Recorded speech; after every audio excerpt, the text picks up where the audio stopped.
পুজোর মরশুমে শিলিগুড়িতে সক্রিয় হয়ে উঠেছে এক গ্যাং। রাতের অন্ধকারে জানালা দিয়ে স্প্রে করে বাড়ি থেকে নগদ টাকা ও সোনার রূপোর গয়না সহ চম্পট দিচ্ছে চোরের দল। ঘটনায় দুজনকে গ্রেপ্তার করে উদ্ধার করা হয়েছে চুরি যাওয়া সোনা রূপোর অলংকার। তবে উদ্ধার করা যায়নি চুরি যাওয়া নগদ টাকা। পুলিশ সূত্রে জানা গিয়েছে, ধৃতের নাম মোহাম্মদ আইশাদ, বয়স 44, সে মাটিগাড়ার বিশ্বাস কলোনির বাসিন্দা। মোহাম্মদ সোহেল, বয়স 44, রামগঞ্জের বাসিন্দা। জানা গিয়েছে, গত জুলাই মাসের 11 তারিখে মাটিগাড়ার লেলিন কলোনি এলাকার একটি বাড়ি থেকে প্রথমে আনুমানিক 6 গ্রাম রূপোর গয়না, একটি মোবাইল ফোন, নগদ 50,000 টাকা চুরি যায়। এরপর ওই বাড়ির ঠিক পাশের বাড়ি থেকে 16 আগস্ট নগদ প্রায় 2.5 লক্ষ টাকা স্বর্ণালংকার চুরি যায়। এরপর দুটি ঘটনার লিখিত অভিযোগ দায়ের করা হয় মাটিগাড়া থানায়। অভিযোগের ভিত্তিতে তদন্তে নেমে মাটিগাড়া থানার পুলিশ চুরি যাওয়া সমস্ত স্বর্ণালংকার উদ্ধার করেছে। মাটিগাড়া থানার পুলিশ চুরি যাওয়া আনুমানিক 6 ভরি রূপো ও 47 গ্রাম স্বর্ণালংকার উদ্ধার করেছে পুলিশ।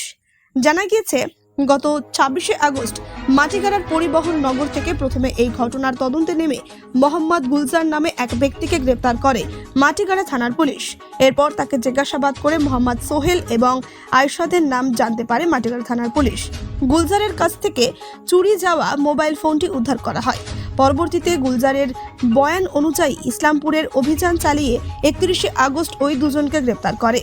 এরপর 1 সেপ্টেম্বর শিলিগুড়ি আদালতে তুলে পুলিশি হেফাজতে জিজ্ঞাসা করে প্রথমে 4 সেপ্টেম্বর বিশ্বাস কলোনি এলাকা থেকে স্বর্ণালংকার উদ্ধার করে police.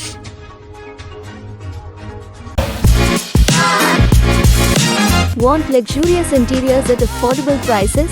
Get your dream home interiors at Swerve Sport Group. Book your free site visit today.